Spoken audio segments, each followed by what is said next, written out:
어머니, 제가 하는 일도 제겐 중요해요. 가업을 잇는 게 중요하지. 그까지 실이 뭐가 중요하다고? 얘야, 이제는 내려와야지. 이 공방이 보통 공방이니? 네 시조부님 때부터 지켜온 집안의 뿌리다. 언제까지 서울에서 남의 일만 해줄 거니? 스피커폰 너머로 들려오는 시어머니의 목소리는 오늘도 날카로운 화살이 되어 제 가슴에 박힙니다.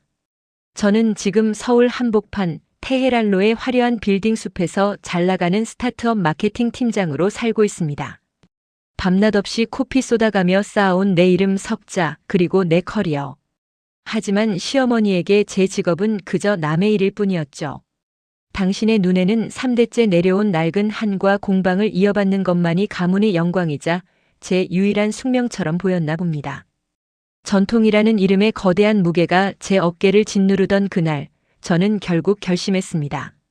시어머니 앞에 당당히 서서 제가 내뱉은 그 한마디가 평생을 고집스럽게 버텨온 우리 공방의 운명을 송두리째 바꿔놓을 줄은 아무도 몰랐을 겁니다.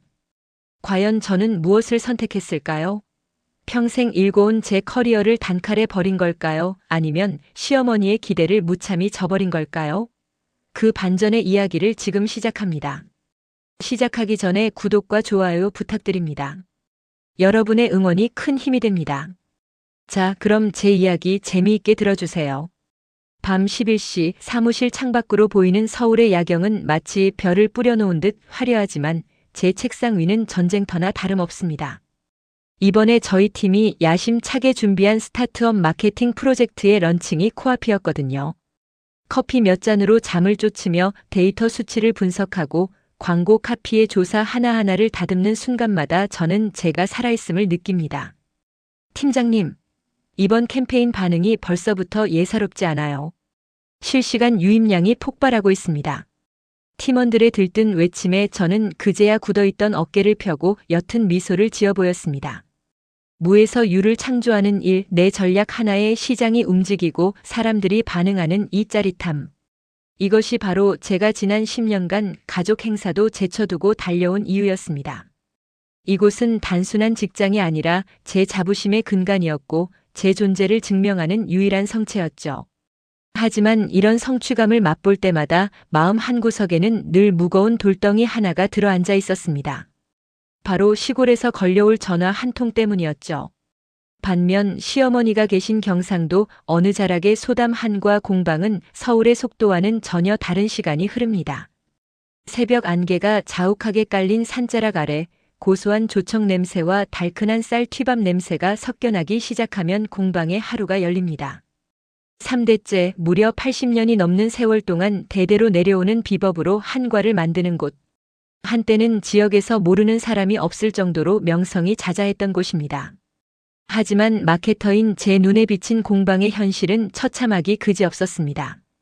세월의 흐름을 정면으로 얻어맞은 듯 칠이 벗겨진 나무 간판, 삐걱거리는 문소리, 그리고 여전히 수작업에만 의존하는 비효율적인 공정들까지.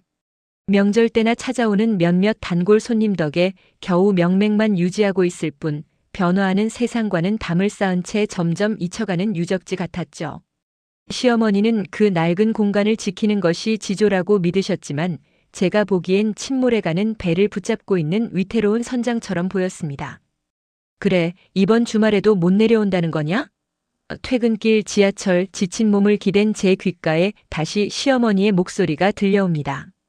전화기 너머로는 공방의 기계 돌아가는 투박한 소음이 배경음악처럼 깔려 있었죠. 당신의 무릎이 예전 같지 않다는 둥, 이제는 가업을 물려줘야 조상님 뵐 면목이 서겠다는 둥, 늘 같은 패턴의 압박이었습니다. 어머님, 저 지금 회사에서 정말 중요한 직책 맡고 있어요. 제가 내려가면 이 일은 누가 하나요? 제 목소리엔 나도 모르게 가시가 돋아났습니다. 며느리가 사회에서 인정받는 것이 시어머니에게는 그저 공방 일을 피하기 위한 핑계로만 들리는 것 같아 속상했거든요. 회사는 너 말고도 일할 사람 천지지만 이 공방은 너 아니면 안 된다. 시어머니의 완강한 논리는 늘 제 논리적인 반박을 무력하게 만들었습니다. 그것은 단순한 가업 승계의 요청이 아니라 제 삶의 방식을 통째로 부정당하는 기분이 들게 하는 굴레였습니다. 참는 것에도 한계가 있었습니다. 어느 금요일 저녁 또다시 시작된 시어머니의 가업 타령에 저는 결국 달리는 택시 안에서 목소리를 높이고 말았습니다. 어머니, 저도 이제 말씀드려야겠어요. 저는 제 일을 사랑해요. 대학교 4년, 대학원 2년, 그리고 현장에서 구르며 보낸 10년. 이 세월은 그냥 얻어진 게 아니라고요. 제가 왜 이 모든 성취를 단 한 번에 포기하고 시골로 내려가야 하나요? 그건 저라는 사람의 인생을 통째로 지우라는 말씀과 같아요.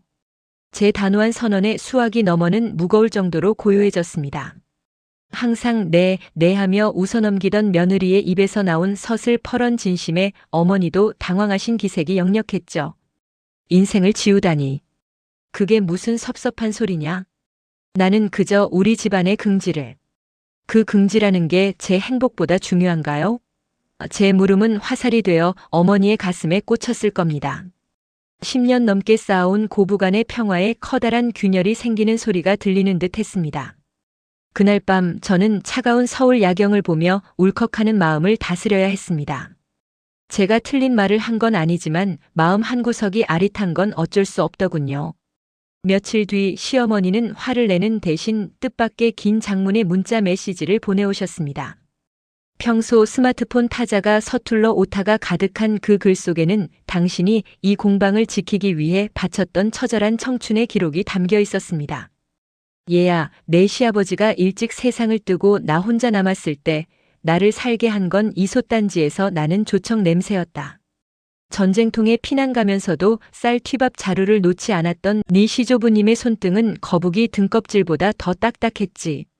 이건 단순한 과자가 아니라 우리 집안 식구들의 눈물과 땀이 굳어 만들어진 결정체란다.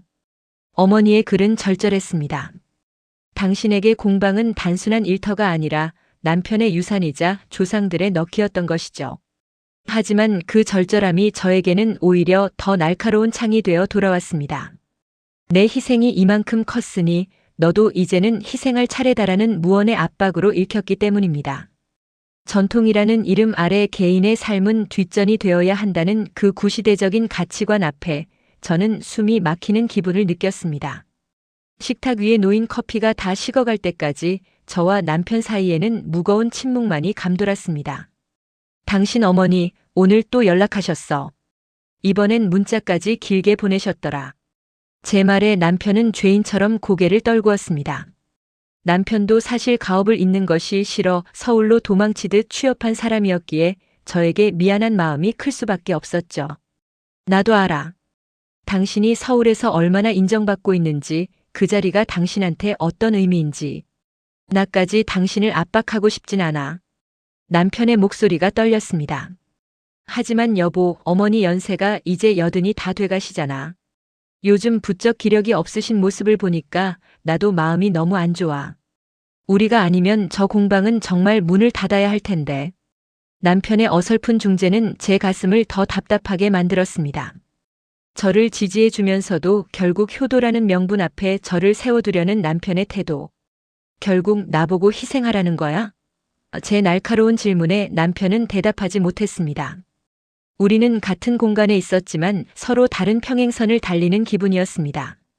그 고민이 무색하게도 회사에서의 제 삶은 그 어느 때보다 빛나고 있었습니다. 수개월을 매달렸던 스타트업 통합 마케팅 프로젝트가 대성공을 거둔 것이죠. 런칭 일주일 만에 앱 다운로드 수는 목표치의 300%를 상회했고 경제지에서는 제 이름을 언급하며 올해의 마케터 후보로 거론하기 시작했습니다. 사무실에 들어설 때마다 쏟아지는 동료들의 박수와 부러움 섞인 시선들. 팀장님, 역시 팀장님 안목은 틀리지 않았어요. 상패를 손에 쥔 채 환하게 웃고 있는 제 사진을 보며 생각했습니다.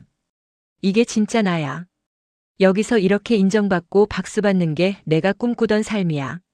시골 공방의 눅눅한 기름 냄새 대신 시원한 에어컨 바람과 세련된 커피 향이 감도는 이 공간이 제 유토피아였습니다. 하지만 그 성취감의 끝자락에는 늘 시어머니의 마른 손마디가 떠올라 마음을 어지럽혔습니다. 가장 화려한 순간에 느끼는 이 묘한 죄책감이라니 참 아이러니한 인생이지요. 어느 토요일 오후 사전 예고도 없이 시어머니께서 서울 제 사무실로 찾아오셨습니다. 주말 출근을 하던 저는 로비에서 낡은 보따리를 품에 안고 덩그러니 앉아 계신 어머니를 보고 소스라치게 놀랐습니다. 아니, 어머니, 여긴 어떻게 알고 오셨어요? 연락이라도 하시지. 제 당황한 목소리에도 어머니는 그저 담담하게 사무실 곳곳을 훑어보셨습니다. 화려한 유리 통창, 분주하게 움직이는 젊은 사람들, 그리고 제 책상 위에 쌓인 복잡한 기획서들까지. 네가 여기서 도대체 무슨 대단한 일을 하길래 그렇게 바쁜지 내 눈으로 직접 보고 싶었다. 어머니의 눈빛은 무서울 정도로 차분하고 예리했습니다. 그것은 단순히 며느리를 보러 온 시어머니의 눈이 아니라 평생 장인으로 살아온 노련한 경영자의 눈빛이었습니다. 은근히 제 업무 환경과 제 능력을 시험해 보겠다는 심산이셨을까요? 어머니는 제가 타드린 커피 한 잔을 앞에 두고 한참 동안 제 일하는 모습을 지켜보셨습니다. 그 침묵의 시간이 제게는 그 어떤 호통보다 더 무겁게 느껴졌습니다. 결국 시어머니의 강권에 못 이겨 몇 달 만에 다시 시골 공방의 문을 열었습니다. 하지만 마케터의 눈으로 다시 본 그곳은 생각보다 훨씬 더 심각한 상태였죠. 삐걱거리는 나무 문을 열고 들어서자마자 저를 반긴 건 낡은 환풍기에서 나는 쇳소리와 바닥에 층층이 쌓인 투박한 종이박스들이었습니다. 명색이 3대를 이어온 명가의 공방이라는데 위생관리는 고사하고 체계적인 재고 관리조차 되지 않아 구석에는 유통기한이 아슬아슬한 재료들이 쌓여 있었죠. 무엇보다 저를 경악게 한 건 제품의 얼굴이라 할 수 있는 포장이었습니다. 촌스러운 원색 비닐에 대충 찍어낸 스티커, 그리고 내용물이 훤히 비쳐 품격이라곤 찾아볼 수 없는 투명 용기들. 어머니, 요즘 사람들은 이런 패키지엔 손도 안 대요. 아무리 맛이 좋아도 첫인상에서 탈락이라고요. 제 지적에 어머니는 콧방귀를 뀌셨습니다. 맛이 제일이지 껍데기가 무슨 상관이냐? 우리 단골들은 다 알고 찾아온다. 하지만 그 단골들조차 이제는 한 분, 두 분 세상을 떠나고 계신다는 걸 어머니만 모르는 척하고 계셨습니다. 무너져가는 고택의 기둥을 붙잡고 있는 어머니의 뒷모습이 그날따라 유독 작아 보였습니다. 공방 한쪽에서 묵묵히 한과를 튀겨내던 직원들과 인사를 나누었습니다. 좋기 20년은 넘게 이곳을 지켰다는 김 씨야, 아주머니는 제게 다가와 슬쩍 손을 잡으시더군요. 사모님, 솔직히 요즘은 예전 같지 않아요. 명절 때나 반짝하지 평소에는 기계 돌리는 전기세도 안 나올 때가 많답니다. 아주머니의 한탄 섞인 목소리에 제 머릿속에선 본능적으로 마케팅 데이터들이 회로를 돌리기 시작했습니다. 이 한과의 식감은 정말 독보적인데 이걸 한 입 크기로 줄여서 개별 포장을 하고 조청의 달콤함을 살린 K-디저트 컨셉으로 잡는다면 제 머릿속엔 이미 세련된 브랜드 로고와 인별그램에 올라올 법한 감성적인 제품 사진들이 그려지고 있었습니다. 하지만 저는 곧바로 고개를 저으며 생각을 지워버렸습니다. 여기서 아는 척을 하거나 개선안을 내놓았다간 시어머니가 기다렸다는 듯 저를 이 굴레 속에 가둬버리게 뻔했으니까요. 저는 그저 아무것도 모르는 척 먼지 쌓인 선반만 손가락으로 훑을 뿐이었습니다. 제가 공방에 내려와서도 내내 노트북만 붙들고 있자 시어머니의 미간엔 깊은 주름이 잡혔습니다. 제가 가업에는 눈곱만큼도 관심이 없으면서 그저 시간만 때우다 올라갈 궁리만 한다고 생각하신 모양입니다. 네 눈엔 이 공방이 우스워 보이지? 네가 하는 그 잘난 컴퓨터 일에 비하면 이건 노가다처럼 느껴질 게다. 식사 자리에서 툭 던진 어머니의 말씀엔 가시가 돋아 있었습니다. 어머니는 제가 공방의 가치를 무시한다고 믿으셨고 저는 어머니가 제 전문성을 무시한다고 느껴 갈등은 평행선을 달렸습니다. 사실 저는 공방의 비효율적인 동선과 낭비되는 인건비를 보며 속이 타들어가고 있었지만 입을 떼는 순간 제 커리어는 끝장난다는 공포가 앞섰습니다. 어머니는 점점 불안해지셨는지 밤마다 조상님들 영정 사진 앞에서 한숨을 내쉬셨습니다. 그 한숨 소리가 거실을 타고 제 방 문틈으로 스며들 때면 저는 서울로 도망치고 싶은 충동과 이름 모를 죄책감 사이에서 밤새 뒤척여야 했습니다. 공방에 내려와 있는 동안에도 제 스마트폰은 쉴 새 없이 울려댔습니다. 서울에서 진행 중인 프로젝트의 마감 기한이 다가오고 있었기 때문이죠. 팀장님, 협력사 쪽에서 시안이 마음에 안 든대요. 급하게 수정이 필요합니다. 화장실에 숨어 팀원들과 화상회의를 하고 어머니 몰래 새벽까지 기획안을 다듬는 생활이 반복되었습니다. 몸은 시골의 고요한 공방에 있었지만 제 영혼은 여전히 테헤란로의 치열한 전쟁터 한복판을 달리고 있었습니다. 공방 일이 바쁘니 좀 도와달라는 어머니의 부름에도 잠시만요. 이것만 하고요라는 말만 되풀이하는 저를 보며 어머니의 인내심도 바닥을 드러내기 시작했습니다. 내려와서까지 저 쇳덩이만 들여다볼 거면 당장 올라가라. 여기가 네 사무실인 줄 아느냐? 버럭 화를 내시는 어머니의 목소리에 저는 노트북을 덮었습니다. 내가 왜 여기서 이런 취급을 받아야 하나 싶은 서러움이 북받쳤습니다. 가업이 소중하다면 제 커리어도 소중한 법인데 어머니는 왜 단 한 번도 제 세상을 이해해 주려 하지 않으시는 걸까요? 어느 날 오후 시어머니가 시장에 가신 사이 저는 공방 마당 평상에 앉아 직원들과 수박을 나눠 먹게 되었습니다. 사실 우리는 사모님이 내려오신다고 해서 기대를 많이 했어요. 우리 한과 진짜 맛있는데 사람들이 몰라주는 게 속상해서. 김씨 아주머니의 진심 어린 말에 다른 직원들도 한마디씩 거들었습니다. 요즘 젊은 사람들은 우리 같은 한과 안 먹잖아요. 사모님은 서울서 대단한 일 하시니까 뭔가 방법이 있지 않을까 싶어서요. 그들의 투박한 응원은 제 마음속에 잠자고 있던 마케터의 본능을 깨웠습니다. 그래, 전통은 지키되 방식은 바꿔야 해. 저는 그날 밤 처음으로 공방의 매출 장부와 고객 명단을 꼼꼼히 분석하기 시작했습니다. 단순히 시어머니의 뒤를 잇는 계승자가 아니라 이 공방을 살려낼 전략가로서의 관점으로 말이죠. 타겟 고객층을 재설정하고 유통 채널을 온라인으로 확장하며 브랜드 스토리를 입히는 구체적인 전략이 제 기획서 위에 하나둘 채워지기 시작했습니다. 이것은 시어머니에 대한 반항이자 동시에 공방을 향한 저만의 방식의 애정이었습니다. 주말을 맞아 공방에 내려온 남편은 제 눈 밑에 다크서클을 보며 안타까워했습니다. 여보, 너무 무리하지 마. 어머니 고집 당신도 알잖아. 안 되면 그냥 포기해도 돼. 남편은 제 손을 잡으며 위로했지만 저는 오히려 고개를 저었습니다. 아니, 나 포기 안 해. 근데 어머니 방식대로는 아니야. 내 방식대로 이 공방을 바꿔볼 거야. 그게 내가 이 자리에 있는 이유가 되어야 할 것 같아. 제 단호한 눈빛에 남편은 놀란 듯 했습니다. 당신 정말 괜찮겠어? 어머니랑 진짜 크게 부딪힐 텐데. 응, 부딪혀야지. 그래야 깨지고 다시 만들어질 테니까. 남편은 제 결심을 확인한 듯 제 어깨를 꽉 안아주었습니다. 고마워. 당신이 우리 집안을 위해서가 아니라 당신 자신을 위해서 이 일을 시작한 것 같아서 정말 다행이야. 내가 끝까지 당신 편할게. 남편의 그 든든한 지지 발언은 제가 가시밭길 같은 이 싸움을 계속할 수 있게 만드는 유일한 버팀목이 되었습니다. 제가 공방 구석구석을 살피며 사진을 찍고 직원들과 속닥거리는 시간이 늘어나자 시어머니의 태도가 묘해졌습니다. 처음엔 무관심하더니 이제는 제가 무슨 일을 꾸미는지 감시하듯 제 주위를 맴도셨죠.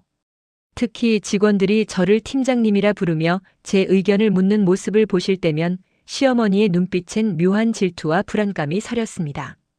평생 당신이 왕이었던 이 왕국에 새로운 질서를 가진 젊은 권력이 들어온 것에 대한 본능적인 거부감이었을 겁니다. 네가 뭘 안다고 사람들 정신을 빼놓느냐? 한과는 손맛이야. 그런 종이 조각에 적힌 글자로 만드는 게 아니란 말이다. 어머니의 핀잔은 갈수록 심해졌지만 저는 예전처럼 화를 내지 않았습니다. 오히려 어머니의 날 선 반응을 보며 확신했습니다. 아, 어머니도 느끼고 계시는구나. 변화가 시작되었다는 걸. 저는 조용히 미소 지으며 다음 단계를 준비했습니다. 전통의 깊이를 해치지 않으면서도 어머니의 그 완고한 고집을 무너뜨릴 가장 화려하고 강력한 마케팅의 칼날을 갈기 시작한 것입니다. 시어머니의 눈을 피해 저는 밤마다 노트북을 켜고 소담 한과의 부활을 위한 밑그림을 그렸습니다. 우선 가장 먼저 손을 댄 것은 제품의 이야기였죠. 단순히 맛있는 과자가 아니라 80년 세월 동안 며느리에서 며느리로 이어진 장인 정신과 시어머니의 깐깐한 고집을 전통의 가치로 포장했습니다.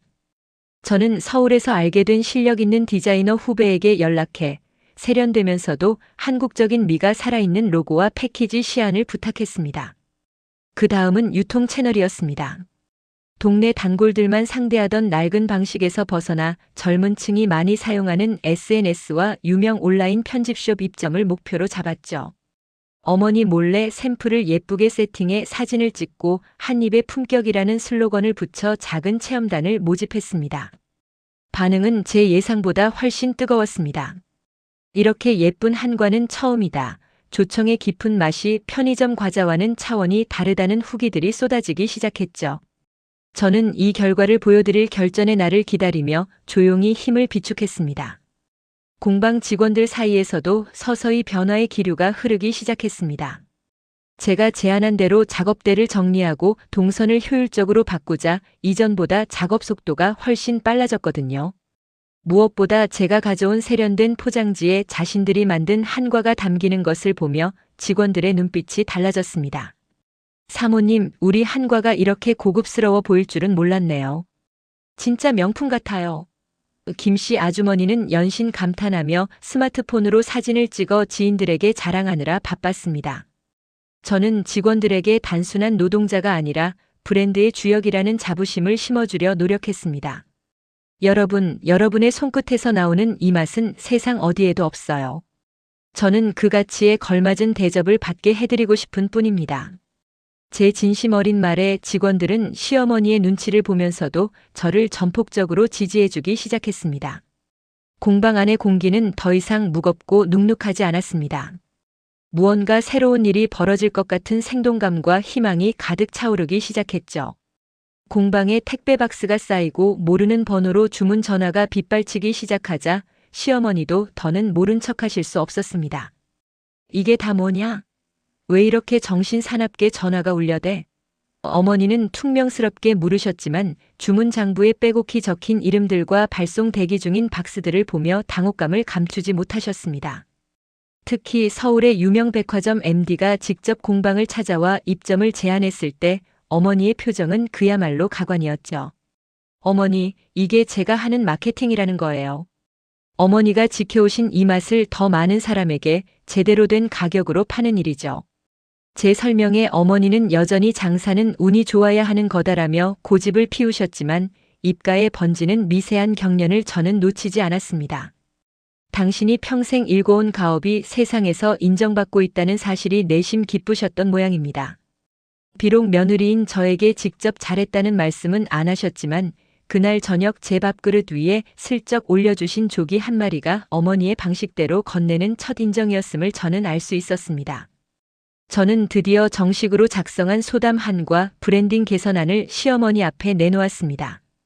단순히 겉모양만 바꾸는 것이 아니라 생산 공정의 일부를 자동화하여 효율을 높이고 전통 방식이 반드시 필요한 핵심 공정은 더 철저히 지키는 하이브리드 전략이었습니다. 어머니, 80년의 전통은 어머니의 손맛에 있고 앞으로의 80년은 제 마케팅에 있습니다. 우리 둘이 힘을 합치면 이건 단순한 시골 공방이 아니라 대한민국을 대표하는 브랜드가 될 수 있어요. 기획서에는 향후 3년의 매출 목표와 해외 수출 계획까지 구체적으로 담겨 있었습니다. 어머니는 한참 동안 돋보기를 쓰고 기획서를 훑어보셨습니다. 어려운 영어 용어들은 제가 알기 쉽게 설명해 드렸죠. 이게 정말 다 가능하다는 거냐? 어머니의 목소리에서 예전의 날 선 기운이 사라지고 대신 진지한 경영자로서의 고뇌가 느껴졌습니다.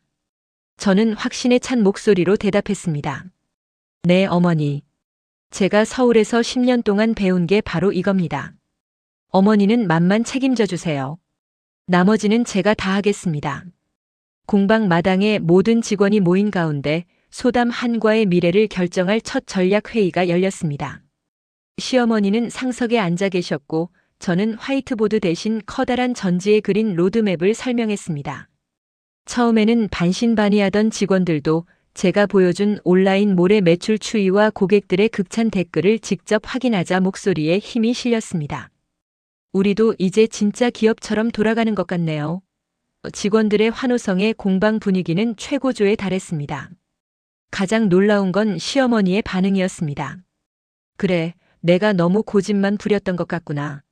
세상이 변하는 줄 모르고 내 방식만 옳다고 우긴 게 부끄럽다. 네 말대로 한번 해보자. 대신 맛이 변하면 그날로 다 때려치우는 줄 알아라. 어머니의 우렁찬 선언에 공방은 웃음바다가 되었습니다. 며느리인 저와 장인인 시어머니, 그리고 평생을 바친 직원들이 처음으로 한마음이 된 순간이었죠. 제 가슴 속에는 서울에서의 성공과는 또 다른 종류의 뜨거운 성취감이 소용돌이치기 시작했습니다. 공방이 활기를 찾고 매출이 눈에 띄게 늘어가던 어느 날 저녁, 시어머니는 저를 조용히 안방으로 부르셨습니다.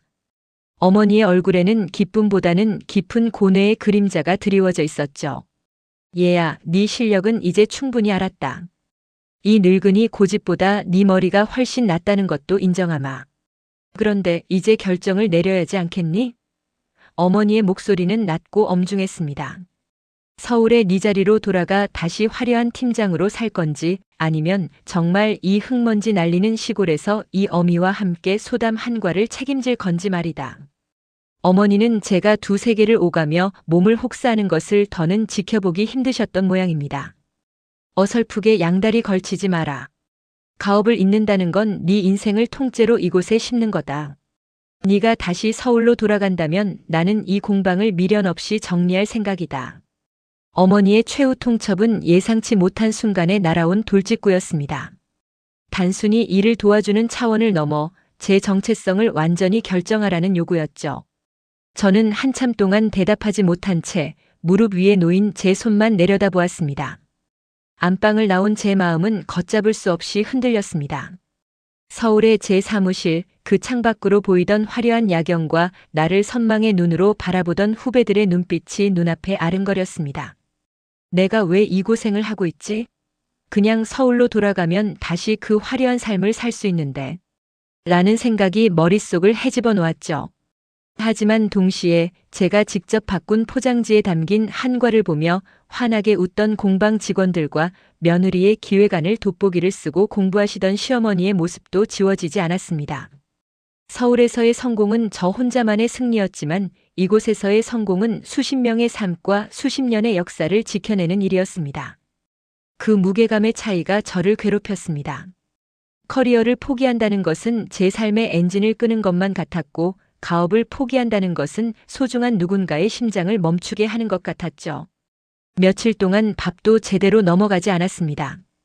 밤마다 마당에 나가 쏟아질 듯한 별을 보며 물었습니다. 진짜 내 행복은 어디에 있는 걸까? 대답 없는 별빛 아래서 저는 처절하게 고독했습니다. 제가 식사도 거른 채 고민에 빠져 있다는 소식에 공방 직원들이 하나둘 저를 찾아오기 시작했습니다. 김씨 아주머니는 직접 순 단호박죽을 내밀며 조심스레 입을 여셨죠. 사모님, 저희는 다 알아요. 사모님이 여기 계실 분이 아니라는 거. 하지만 욕심 같아서는 평생 우리랑 같이 있었으면 좋겠어요. 사모님이 오시고 나서 처음으로 우리 공방에 내일이 생겼거든요. 다른 직원들도 저마다의 방식으로 제게 힘을 보탰습니다. 사모님이 짜주신 전략대로 하니까 우리 일이 노가다가 아니라 진짜 예술이 되는 기분이에요. 저희가 끝까지 도울게요. 사모님 방식대로 공방을 키워주세요. 그들의 투박하지만 진심 어린 지지는 제 마음속의 저울추를 서서히 움직였습니다. 나를 필요로 하는 곳, 그리고 내 능력이 누군가의 삶에 직접적인 빛이 되는 곳. 마케터로서의 성과보다 인간으로서의 가치가 이곳에 더 깊게 뿌리내리고 있다는 사실을 깨닫기 시작한 것입니다. 주말에 내려온 남편은 제 수척해진 얼굴을 보고 가만히 안아주었습니다. 여보, 너무 이분법적으로 생각하지 마. 꼭 하나를 버려야 하나를 얻는 건 아니잖아. 남편의 말에 저는 의아한 표정으로 그를 바라봤습니다. 어머니는 당장 선택하라고 하시는데 어떻게 그래? 남편은 미소 지으며 대답했습니다. 당신의 그 뛰어난 마케팅 능력이 왜 커리어의 끝이라고 생각해? 이 시골 공방을 전 세계가 아는 브랜드로 만드는 게 서울 빌딩 숲에서 남의 제품 홍보해주는 것보다 훨씬 더 위대한 커리어 아닐까? 남편의 말은 제 뒤통수를 치는 깨달음이었습니다. 그래, 나는 커리어를 포기하는 게 아니야. 더 큰 무대로 내 커리어를 확장하는 거야. 시골 공방이라는 캠퍼스 위에 마케팅이라는 붓으로 새로운 그림을 그리는 것. 그것이야말로 이 세상 그 누구도 해보지 못한 독보적인 마케팅 팀장의 길이라는 확신이 들었습니다. 남편의 조언은 제 고민에 마침표를 찍어주었습니다. 저는 이제 도망자가 아닌 당당한 개척자로서 시어머니 앞에 설 준비를 마쳤습니다. 다음 날 아침 저는 다시 시어머니 앞에 섰습니다. 어머니, 결심했습니다. 저는 서울로 돌아가지 않겠습니다. 어머니의 눈에 안도감이 스치는 찰나 제가 덧붙였습니다. 하지만 예전처럼 어머니 방식대로만 하지는 않을 거예요. 저는 이곳의 며느리가 아니라 소담 F&B의 대표이사로 남겠습니다. 어머니는 기술 고문으로 제 곁을 지켜주세요. 제 커리어는 여기서 더 화려하게 피어날 겁니다. 제 당돌한 역제안에 어머니는 헛웃음을 터뜨리셨습니다. 대표이사? 이 맹랑한 것 보소. 하지만 어머니의 목소리엔 힘이 실려 있었습니다. 그래, 네가 이 낡은 공방을 기업으로 만들겠다는데 내가 무슨 수로 막겠니? 네 고집이 내 고집보다 세니 한번 해봐라. 어머니는 처음으로 저를 보며 환하게 웃으셨습니다. 그것은 며느리를 향한 사랑이자 동업자를 향한 굳은 신뢰의 웃음이었습니다. 저는 그 길로 사표를 던졌습니다. 제 인생의 가장 찬란한 재임하기 시작되는 순간이었습니다. 본격적으로 제 지휘 아래 공방의 대수술이 시작되었습니다. 가장 먼저 한 일은 소담 한과를 프리미엄 디저트 브랜드로 재정의하는 것이었습니다. 화려하고 세련된 블랙과 골드톤의 패키지, 한과의 유래를 담은 감성적인 스토리 카드, 그리고 인플루언서들과의 협업을 통한 트렌디한 홍보까지 서울에서 익힌 모든 노하우를 쏟아부었죠. 특히 MZ세대를 겨냥해 조청 대신 스테비아를 사용한 저당 한과 라인은 출시하자마자 품절 대란을 일으켰습니다. 단순한 먹거리를 넘어 한국의 미를 선물한다는 컨셉은 해외 시장의 반응도 이끌어냈습니다. 유명 외신에서 K-푸드의 새로운 지평을 열었다며 극찬을 아끼지 않았고 파리의 유명 백화점에 한국 식품 최초로 단독 매장을 열게 되었습니다. 시어머니는 TV 뉴스에 나오는 공방 소식을 보며 연신 눈시울을 붉히셨습니다. 내가 평생 지켜온 게 이런 거였구나. 얘야, 참 고맙다. 어머니의 진심 어린 한마디에 지난날의 서러움이 눈 녹듯 사라졌습니다. 브랜드가 커지자 공방의 규모도 몰라보게 달라졌습니다. 낡았던 작업장은 최첨단 자동화 설비를 갖춘 스마트 팩토리로 변신했고 마을 청년들이 취업하기 위해 줄을 서는 지역 최고의 일터가 되었습니다. 시어머니는 매일 아침 깨끗한 위생복을 차려입고 공방을 순찰하는 것이 일과가 되셨죠. 우리 대표님 지시사항이니까 철저히 지키세요. 라며 직원들에게 제 편을 드시는 모습은 이제 흔한 풍경이 되었습니다. 어느 날은 서울에서 제 직장 상사였던 본부장님이 직접 공방을 찾아오셨습니다. 화려하게 성공한 저를 보며 입을 다물지 못하시더군요. 팀장, 아니 김 대표. 자네가 정말 대단한 일을 해냈네. 우리 회사로 다시 데려오고 싶어도 이제는 너무 커버렸어. 그 말을 옆에서 들으신 시어머니는 어깨를 으쓱하며 말씀하셨습니다. 우리 며느리가 보통 사람인가요? 이 아이 아니었으면 이 훌륭한 전통이 다 사라질 뻔했답니다. 어머니의 그 자부심 가득한 목소리에 제 가슴은 벅찬 감동으로 가득 찼습니다. 저희 공방의 성공은 단순히 저희 집안만의 경사가 아니었습니다. 재료로 쓰이는 쌀과 깨, 견과류를 모두 지역 농가에서 높은 가격에 수매하자 마을 전체가 풍요로워졌죠. 텅 비어가던 시골 마을에 젊은 사람들이 돌아오고 아이들의 웃음소리가 들리기 시작했습니다. 소담 며느리가 마을을 살렸네. 동네 어르신들은 저만 보면 손을 잡고 고마워하셨습니다. 저는 지역 사회와 상생하는 사회적 기업으로서의 가치도 잊지 않았습니다. 수익의 일부를 지역 노인 복지와 교육에 투자하며 전통의 가치를 지키는 일이 얼마나 고귀한지를 몸소 증명해 보였습니다. 시어머니는 이제 마을의 최고 어른으로서 존경받으며 그 누구보다 행복한 노년을 보내고 계십니다. 가업을 잇는다는 것이 단순히 기술을 전수하는 것이 아니라 한 공동체의 미래를 책임지는 일임을 저는 이곳에서 몸소 배우고 있었습니다. 가끔 서울 친구들이 묻습니다. 시골에서 답답하지 않아? 커리어 포기한 거 후회 안 돼? 그러면 저는 당당하게 웃으며 대답합니다. 포기라니? 나는 내 커리어의 최고점을 경신하는 중이야. 저는 이제 남의 브랜드를 빛내주는 조연이 아니라 제 인생의 확실한 주연으로 살고 있습니다. 제 손끝에서 시작된 기획이 실제 제품이 되고 전 세계 사람들의 입맛을 사로잡는 과정을 지켜보는 희열은 서울의 빌딩 숲에서는 절대 느낄 수 없는 것이었죠. 무엇보다 큰 수확은 나 자신에 대한 믿음입니다. 어떤 척박한 환경에서도 내 능력을 꽃피울 수 있다는 확신, 전통의 낡은 틀조차 새로운 가치로 창조해낼 수 있다는 자부심.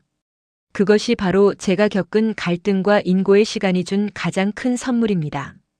시어머니의 재촉으로 시작된 이 여정은 결국 저를 더 크고 단단한 사람으로 성장시켜 주었습니다. 저는 지금 그 어느 때보다 제 일을 사랑하고 제 삶을 자랑스러워합니다. 이제 저희 집 저녁 식탁은 웃음꽃이 끊이지 않습니다. 시어머니는 제게 경영권을 완전히 넘기셨고 당신은 장인으로서 후배들을 양성하는 일에만 전념하고 계십니다. 우리 김 대표 오늘 회의하느라 고생 많았다. 내가 네가 좋아하는 갈비 좀 쪘다. 퇴근하는 저를 반겨주시는 어머니의 따뜻한 손길에서 과거의 날 선 기운은 찾아볼 수 없습니다. 남편 역시 제 든든한 파트너가 되어 공방의 대외 협력 업무를 돕고 있죠. 가장 사이다 같은 순간은 명절 때 찾아왔습니다. 저를 무시하며 은근히 깎아내리던 친척들이 이제는 저희 공방 한과 세트 하나만 구해달라며 줄을 서는 모습을 볼 때죠. 어머니는 그들 앞에서 당당하게 제 손을 잡으며 말씀하십니다. 우리 집안은 며느리 하나 잘 들어와서 팔자가 폈어. 우리 며느리가 내 생명의 은인이야. 여러분, 제 이야기가 어떠셨나요? 커리어를 포기하라는 압박이 사실은 새로운 성공의 문이었다는 반전, 통쾌하지 않으신가요? 여러분의 삶에도 이런 멋진 반전이 가득하길 응원합니다. 인생의 갈림길에서 우리는 늘 하나를 버려야 한다고 생각합니다. 하지만 때로는 그 두 길을 하나로 합쳐 세상에 없던 새로운 길을 만들 수도 있습니다. 저의 무모했던 도전이 여러분께 할 수 있다는 작은 희망의 불씨가 되었기를 진심으로 바랍니다. 전통은 오래된 것이 아니라 우리가 끊임없이 숨을 불어넣어야 할 현재 진행형입니다. 오늘 제 사연이 여러분의 마음을 따뜻하게 적셨다면 구독과 좋아요, 그리고 따뜻한 응원의 댓글 부탁드립니다. 여러분의 한마디가 저에게는 큰 힘이 됩니다. 소담 한과처럼 달콤하고 고소한 하루 보내시길 바랍니다. 그럼 오늘도 끝까지 시청해 주셔서 진심으로 감사합니다. 늘 건강하고 행복하세요.